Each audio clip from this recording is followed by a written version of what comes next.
J'ai interviewé Rof, j'ai connu Rof, ouais, c'était en 2015 je crois, et c'était, vous savez, après l'affaire de la boutique, il a disparu des médias, il était dégoûté, tout le monde le bastonnait, tout le monde lui crachait dessus. Et moi, si tu veux, j'ai contacté son attaché presse et je lui ai expliqué que je voulais pas faire ce que les autres faisaient. Moi, j'ai rien contre Rof, au contraire. Moi, j'adore Rof, une musique. Une chanson comme Testament, c'est quelque chose que j'écoute encore aujourd'hui et qui est, à mon sens, inégalable. Pour moi, Rof, ça reste un grand. C'est vrai qu'il a fait des erreurs de communication ces derniers temps. L'affaire de la boutique, c'est vrai que c'était. Il tombait dans le panneau, il s'est laissé manipuler par Booba, malheureusement. Il a cédé à la tentation, ouais, il a cédé à la provocation. Et donc, oui, je lui avais offert la parole après sa longue retraite médiatique pour le compte du magazine Entrevue. Et c'était à cette occasion, pour la première fois, il avait pu s'expliquer sur l'affaire de la boutique. Sans trop rentrer dans les détails, mais c'est vrai que moi j'aimerais le dire, et je le salue d'ailleurs, si peut-être il voit cette vidéo, quelqu'un que j'aime beaucoup et dont j'aimerais avoir des nouvelles à l'avenir, quoi. Et c'est vrai que les médias ont beaucoup, ils en ont fait des tonnes sur cette affaire. Il ne faut pas oublier que si Rof en est arrivé à faire ce qu'il a fait, qui est tout à fait condamnable et que je ne défends pas du tout, c'est parce que le vendeur de la boutique, qui s'appelait Papis, avait communiqué l'adresse du domicile familial de Rof sur Twitter. Et ça, c'est réel, c'est vrai? Ah, mais bien sûr. Et il avait appelé les gens à y aller pour tomber sur Rof. Donc Rof, qu'est-ce qu'il... Mais bien sûr. Mais c'est ça l'histoire. Et les médias ont menti sur ce point. Alors que Rof le dit, mais personne n'a voulu l'entendre. Et moi, je te le dis.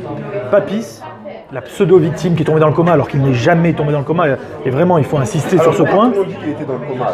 Mais parce que un jour il y a un mec à l'AFP qui a dû écrire ça dans une dépêche, tous les médias qui sont abonnés à l'AFP reçoivent cette dépêche et qu'est-ce qu'ils font? Comme tous les journalistes que moi-même je suis journaliste mais je ne me reconnais pas dans ces journalistes, ils recopient une information sans la vérifier. C'est comme le meurtrier qu'ils sont censés avoir arrêté à Exactement, Xavier Dupont de Ligonnès. Tout le monde dit que c'est réellement. Voilà. Tout le monde a dit c'était. Parce que personne n'a recopié l'info, tout le monde se copie comme des cancres qui n'ont pas assez révisé pour le contrôle de maths. Et c'est exactement ce qu'ils ont fait avec Rof.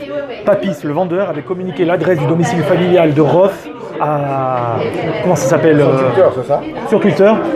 Bon, dans le 94, je ne vais pas citer la commune où il habite, ce serait une nouvelle erreur d'ailleurs. Et si tu veux, c'est parce qu'il a eu peur pour sa famille que Rof s'est rendu à la boutique pour régler ses comptes avec ce type qui mettait en danger ses enfants et sa femme quand même. C'est pas rien. C'est ça la réalité. Après, est-ce qu'il aurait dû le lyncher? Évidemment que non. Évidemment que non. Mais je peux comprendre qu'il soit sorti de ses gonds. Et malheureusement, voilà, encore une fois, il a cédé à la provocation et peut-être qu'il n'aurait pas dû. Mais alors pourquoi, quand Rof le dit, personne ne le croit? Alors que toi, de la manière que tu l'as dit, on peut plus te croire. Peut-être que je suis le seul journaliste à oser le dire, à en parler. Peut-être aussi parce que moi, j'aime bien Rof aussi, mais j'aime bien Booba, j'ai rien contre Booba. Alors, si les autres ont peur de le dire, c'est parce que tout ça. Il est fort médiatiquement, Booba, il connaît du monde. Hein, ils ont peur de se mettre à dos, Booba? Bah, bien sûr. Mais quand on voit qu'il est reçu comme un roi chez Cyril Hanouna, touche pas à mon poste, qu'il n'y a aucune question gênante qui lui est posée sur l'interview sortie dans Closer sur sa sœur, ou son oncle astrophysicien à Meudon-la-Forêt, sa jeunesse dorée à la riche commune de la Colle-sur-Loup dans le 06. La Colle-sur-Loup quand même, c'est à côté de Saint-Paul-de-Vence, sur les hauteurs de Nice. Oui, c'est là qu'il a connu justement Kaina Samet. C'est pour ça que Kaina Samet... Oui, qui vient de Nice, qui est niçoise. Le premier son destiné avec lui justement. Voilà, la Colle-sur-Loup, il y a quelqu'un qui s'appelle Michael Schumacher qui avait une belle villa là-bas. Je sais pas si tu vois à quoi ça ressemble, quoi. C'est pas la banlieue parisienne, hein.